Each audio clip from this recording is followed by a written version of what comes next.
Buenas tardes. Este, Hablaré en esta ocasión sobre forros, la inserción de forros en los violines, guitarras, instrumentos musicales de cuerda, pero forros también se puede poner en otro tipo de instrumentos eh, que ahorita trataré de explicarles.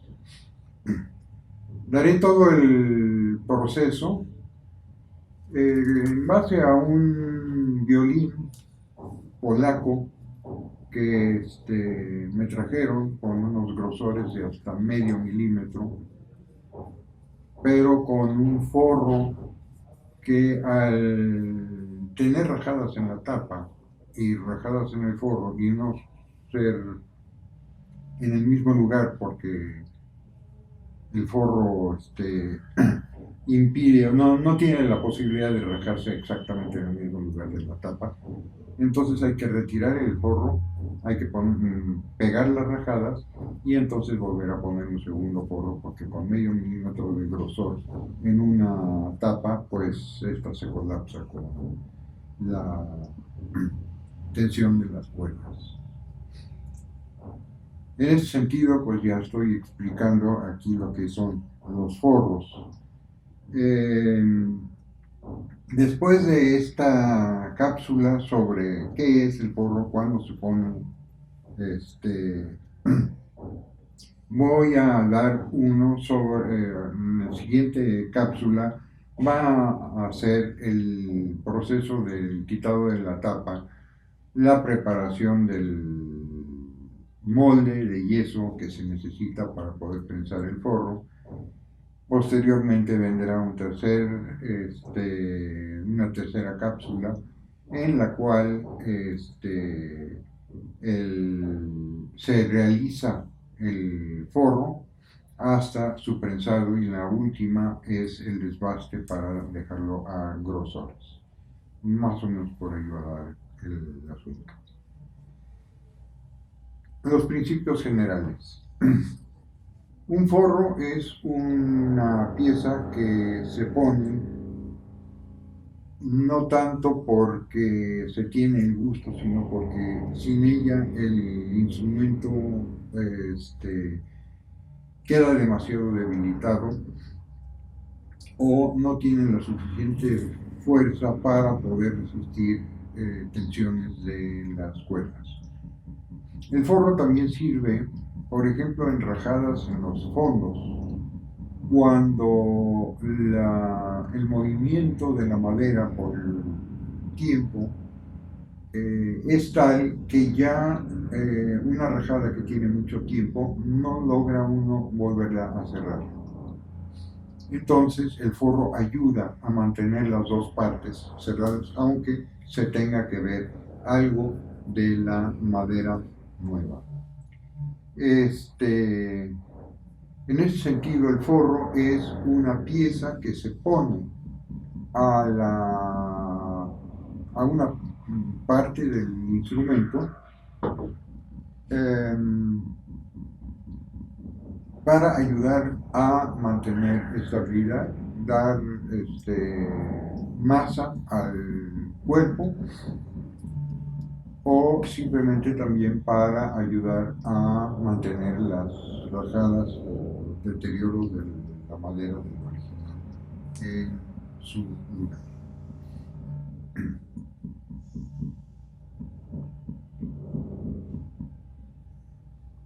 Los forros sirven tanto para reforzar rajadas al hilo de la madera, como también en muchos casos fracturas perpendiculares al hilo.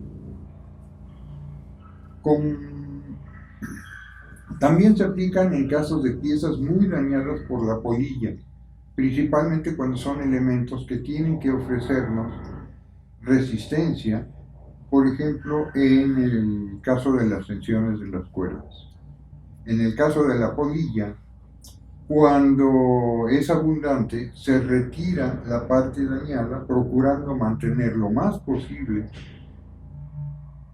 del barniz con su capa subyacente y para rellenar posteriormente con madera el faltante para darle la estabilidad.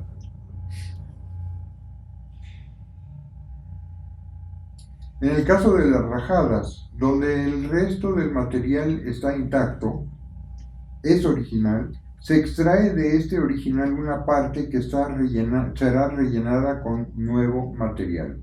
La técnica consiste en dejar un espacio cuyas paredes en forma curva mantienen una continuidad de superficie.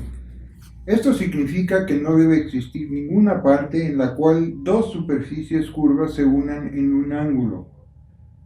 Una curvatura tiene que ser constante y continua, es decir, no debe cambiar abruptamente para facilitar el trabajo, mucho menos con curvas en sentido inverso, como muchas veces se da en la orilla superior de las cavidades.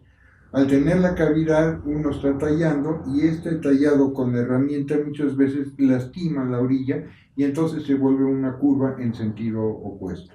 En las tapas de los violines y chelos, los forros más frecuentes se ubican en la región del alma, puesto que una rajada en la posición del alma, al pegarla, queda muy sensible a volverse a abrir por la presión del puente sobre la tapa y la resistencia que ofrece el alma. Tenemos la tapa, el alma y el puente, y estos dos en dos posiciones diferentes, entonces esto hace trabajar mucho la madera y pues se vuelven a abrir la rajada. También lo he hecho en fondos, en rajadas que son muy difíciles de cerrar, ya sea por deformaciones de la madera original que dificultan que vuelva a cerrar una rajada, o por una intervención mal hecha que deterioró las paredes de la rajada.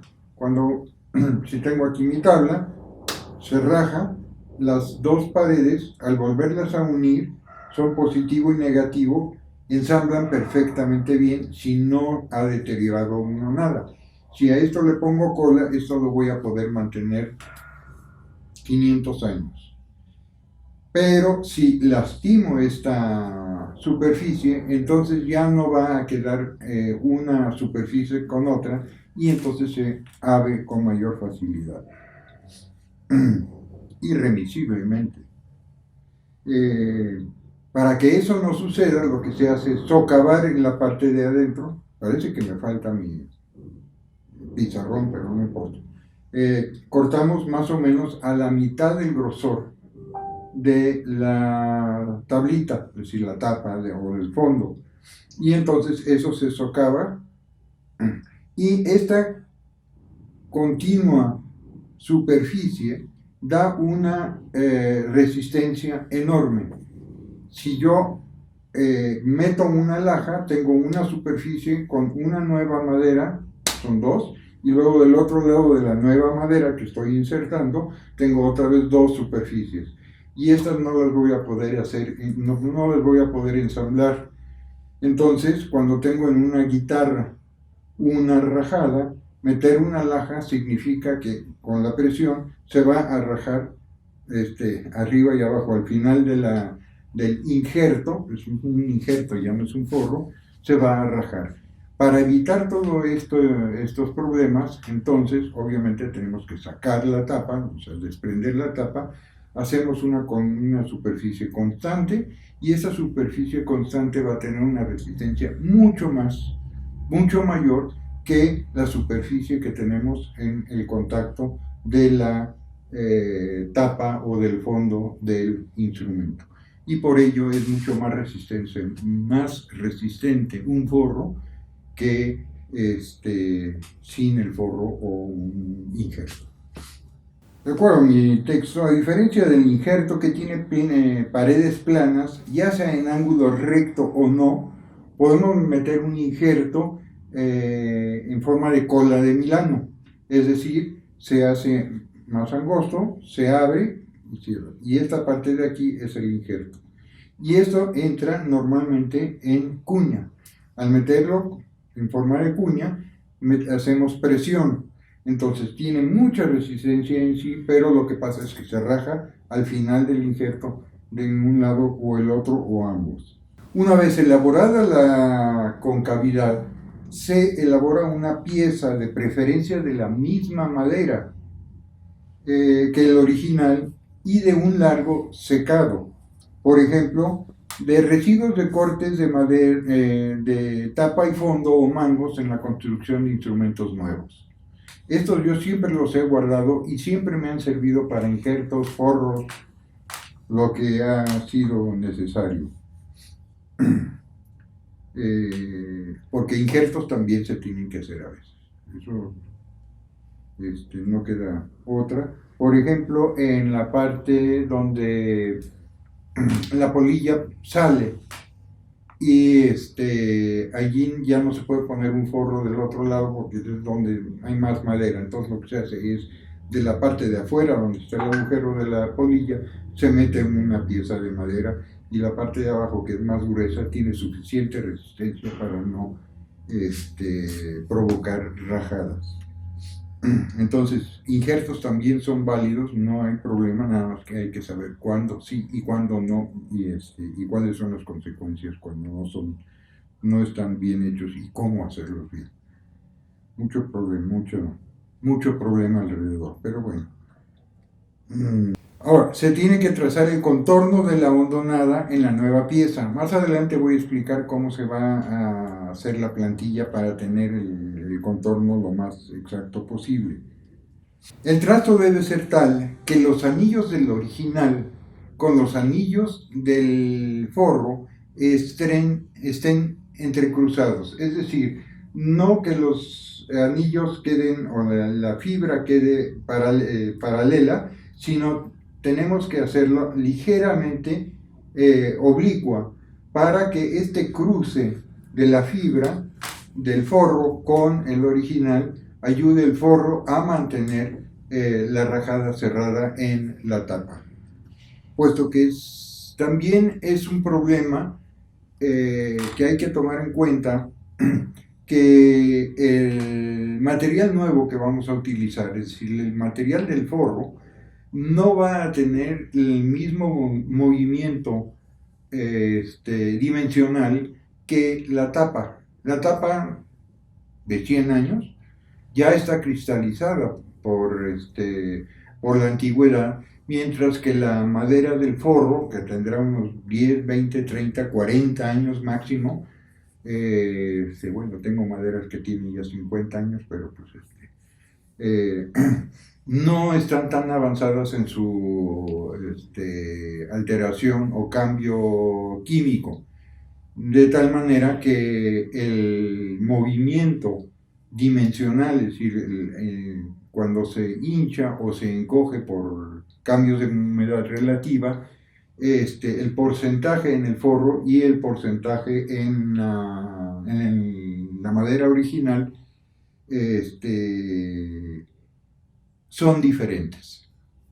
1 grado, 2 grados, digo 1%, 2% es poco, pero con el tiempo esto puede tener repercusiones de tal manera que en el instrumento que restauré, por ejemplo, fue uno de los problemas. La tapa tenía ya las rajadas y el forro abajo no. Entonces tuve que quitar el forro para poder cerrar las rajadas y entonces volver a poner otra vez un forro. Sin embargo, con el forro es mucho menor este movimiento que con injertos. Se escoge la madera para el forro tiene que estar ubicado ligeramente oblicuo y entonces se marca el contorno del forro, se talla y este tallado tiene que ser en un lado de la superficie del forro exactamente como es el contorno exterior de la hondonada o de la cavidad y del otro lado más grande. Esto ayuda que a medida que va uno introduciendo el forro para tallarlo, va bajando, el forro en realidad va a ser más grande que la cavidad. Y esto nos va a dar la garantía de que el forro siempre va a poder cubrir completamente toda la cavidad. porque si lo hacemos rectangular, la superficie, las orillas del forro, si lo hacemos rectangular, cualquier variación nos va a poder dejar un agujero con respecto a la cavidad. De esta manera, al tenerlo cónico, evitamos que esto suceda y entonces el forro cierra completamente la cavidad. Tenemos una plena garantía. Obviamente este ángulo que se le da, si esta es la parte donde tengo la silueta del forro, aquí tiene que ser cortado lo más preciso posible, más bien preciso, con respecto a la figura de la cavidad. y el ángulo que va a tener debe ser igual, es decir, yo utilizo una escuadra falsa para ir midiendo el ángulo y tener siempre el mismo ángulo y no tener más de un lado que del otro, porque entonces también puedo mover todo el forro de un lado hacia el otro lado. Bien, para poner el forro voy a tener que marcar siempre el lado del forro y en el original a la orilla una marca que siempre concuerde al depositar el forro sobre la cavidad, para que no mueva yo una vez lo ponga en una posición y otra en otra, porque entonces nunca me va a quedar bien el forro. Quedar bien, ¿qué quiere decir? Lo que yo voy a tallar en el forro es la cavidad, pero en negativo. Si la cavidad es positivo, el forro debe estar en negativo. Y tiene que ser tan exacta que al poner el forro dentro de la cavidad, si yo a la cavidad le pongo gis, que voy a trabajar con gis, voy a marcar cada vez cuando pongo el forro. Y este marcado va a terminar marcándome el forro por la parte de abajo completamente con el color del gis. Normalmente usamos el color blanco. Lo marca completamente y quiere decir que el forro tiene exactamente la misma forma en negativo que la cavidad, que sería el positivo. Para esto yo necesito ubicar en la misma posición siempre el forro. Cuando es un forro, por ejemplo, en forma elíptica, que es lo que comúnmente se utiliza en el forro del alma, entonces hay la posibilidad de que una vez ponga la elipse en un sentido y otra vez en el otro. Entonces es simétrico, entonces no hay problema. Pero sí hay problema porque no somos tan exactos.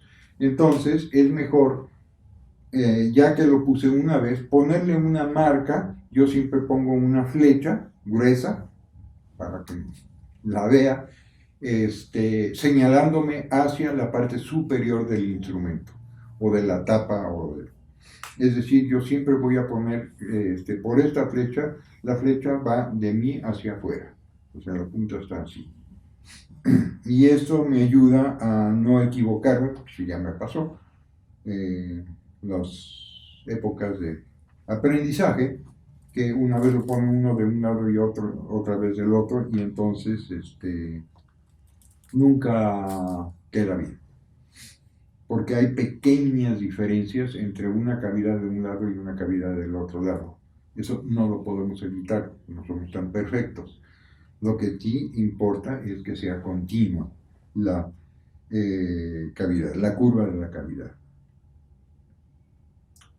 Bien, esto lo reitero, para tallar el forro, primero marco toda la cavidad con gis. Este me va a marcar los puntos en los cuales el forro toca en la cavidad. Al inicio va a ser nada más en la pura orilla, porque es plano, la pieza es plana, el futuro forro es plano.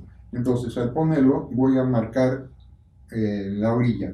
Al quitar esto, voy a empezar a tallar en oblicuo, de tal manera que va a ingresar poco a poco y tengo que tener al final, lo podemos ver aquí en los en las imágenes que nos acompañan, el forro, la curvatura y la marca completamente de gis. Creo que tengo una imagen está donde hay solamente dos pedacitos que se ve la madera café y todo lo demás es blanco. Dos comentarios, uno de por qué no y otro de por qué sí, o cuándo no, cuándo sí. Al recibir una vez un violonchelo con rajadas, quité la tapa y reviso y me doy cuenta de que en realidad tiene una rajada restaurada que no se había abierto, muy buen trabajo, con sus pincetas y pasa exactamente en el punto del alma. No tenía forro. Me asombró enormemente, puesto que rajada en alma, así aprendí yo, requiere de un forro. Lo discutí con el maestro Klaus Frank, en aquellos entonces, él todavía vivía. Me dice, sí, es un cello café, así, así, así, sí, yo lo hice. Ah, bueno. Entonces me dice, no, es que si se hace bien, es como un ensamble. Un ensamble dura 500 años, una rajada tiene que durar también 500 años. Si yo pego dos piezas, me debe, una de las pruebas es en los residuos, los recortes de una tapa, tomar la parte donde está el ensamble y romperlo y ver si se separa en el ensamble o se raja y el ensamble queda todavía unido. Cuando queda todavía unido y se raja fuera del ensamble, quiere decir que el ensamble estuvo muy bien hecho. Y esto lo que quiere decir es que un ensamble bien hecho puede tener mayor resistencia que la madera misma. Entonces, pues, ¿cuál es el problema en pegar una rajada del alma? Bien, entonces no necesita un forro. Esa es una. Dos, en una restauración de una vihuela de la montaña de Guerrero, dañada por el sismo del 85, perteneciente al Cenidim, con innumerables rajadas y fracturas, restauración realizada por Flor Chavarría como trabajo de tesis, y dirigida por un servidor como trabajo de titulación en el ENCRIM, se tuvieron que realizar forros en la tapa para asegurar su resistencia a la tensión de las cuerdas. En pruebas de respuesta sonora, se tomaron primero muestras después de pegar las fracturas y rajadas, pero antes de poner el forro. Fue con una técnica muy específica, muy especial, para no forzar la tapa y volver a abrir principalmente en las fracturas. Las fracturas es perpendicular al hilo de la madera y fractura es al hilo de la madera. Entonces, se hicieron las pruebas de respuesta sonora antes de poner el forro, es decir, pegadas, y después de poner los forros. El asombro y gusto fue que las curvas fueron muy similares, tanto sin el forro como con el forro. Esto nos dio, hasta cierto punto, cuando menos en esta prueba, la garantía de que un forro no necesariamente deteriora la calidad sonora del instrumento. Y con los resultados de los violines, donde el que juzga al final de cuentas es el cliente, entonces el cliente es el que tiene que decir, oye, esto sí me sirvió, muchas gracias, felicito, o me dice, esto es una burrada, el instrumento ya no suena. Y afortunadamente yo he tenido respuestas muy favorables cuando he entregado instrumentos con trabajos que incluyeron forros. Es decir, no hay que tener miedo, pero sí hay que hacer el trabajo pues bien.